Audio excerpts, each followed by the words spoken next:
হিসাবে কাজ করতে হবে, এটা খুব কঠিন কাজ। যদিও আমি কোনোদিন মন্ত্রী ছিলাম, মন্ত্রীদের দেখেছি, দায়িত্ব নেওয়ার পর এখন কাজ শুরু করব, এটাই মনোভাব নিয়ে। এতদিন বিরোধী দলনেতা ছিলেন, এবার দায়িত্ব পাচ্ছেন, মন্ত্রিত্ব একটা বড় গুরু দায়িত্ব, জনগণের সমস্যা নিয়ে কথা বলা, জনগণ আপনার কাছে আসবে, কি ভাবছেন আগামী দিনে, কি পরিকল্পনা রয়েছে আপনার? জনগণের সমস্যার উপরেই আমার পরিকল্পনা, আমার নিজস্ব কোনো পরিকল্পনা। সমস্যাটা কি রয়েছে যদি একটু বলেন আমাদের? মানুষের খাদ্য সংস্থান, মানুষের রাস্তাঘাটের সমস্যা, পানীয় জলের সমস্যা, অফিসের বিভিন্ন কিছু সমস্যা তো আপনারাও জানেন।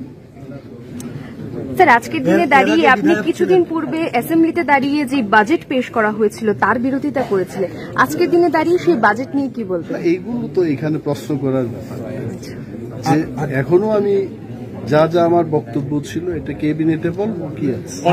অনিমেষ বাবু, 1 ঘন্টা আগে পর্যন্ত আপনি বিরোধী দলনেতা ছিলেন, 1 ঘন্টা পর মন্ত্রী, মানে এই বিরলতম ঘটনা নিয়ে কি বলবেন? না, এইটা তো অনেকের ক্ষেত্রেই হয়, কেউ এমএলএ থেকে মন্ত্রী হয়, কেউ কোনো কিছুই ছিল না তার থেকেও মন্ত্রী হয়, রাজ্যে বিধায়ক ছিলেন না উপমুখ্যমন্ত্রী হয়েছেন, এমন তো ঘটনা আছে।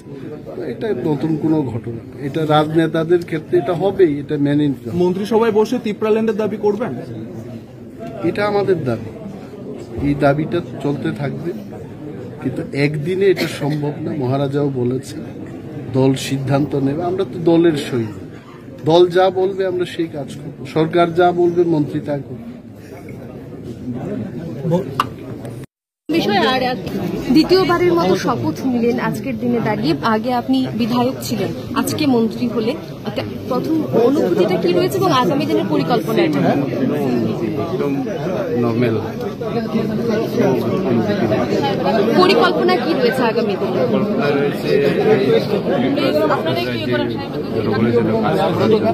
কাজ করা এবং আমাদের যারা গ্রামে রয়েছেন তাদের জন্য কাজ করার জন্য আমরা প্ল্যান করেছি এবং মনের মধ্যে আছে যারা খেটে খাওয়া মানুষ তাদের জন্য কাজ করব।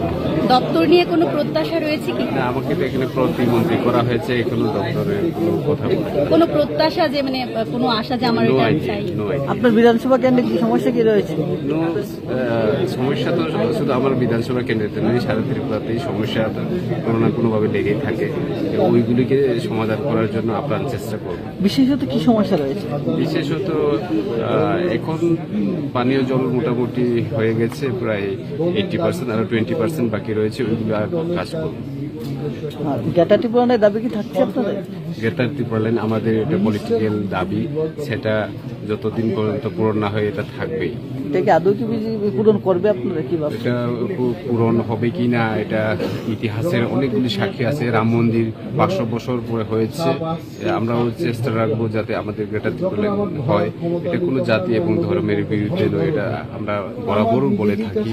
এবং আমরা শুধু ত্রিপুরা নয়, আমরা ভারতবর্ষের অনেক নতুন রাজ্য হয়েছে, কিন্তু এটা প্রায় 50-60 বছর পরেই এটা সম্ভব। কিন্তু আমাদের ত্রিপুরা মাত্র 3 বছর হয়েছে।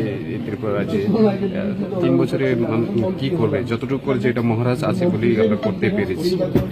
জনজাতি এলাকায় আগামী দিনে আমরা কি দেখতে পারি, প্রেসার কি দেখতে পারি? জনজাতি এলাকায় যেগুলি আমরা অ্যাকর্ড সাইন করেছি ওইগুলিকে বাস্তবায়িত করার জন্য আমরা কাজ করব।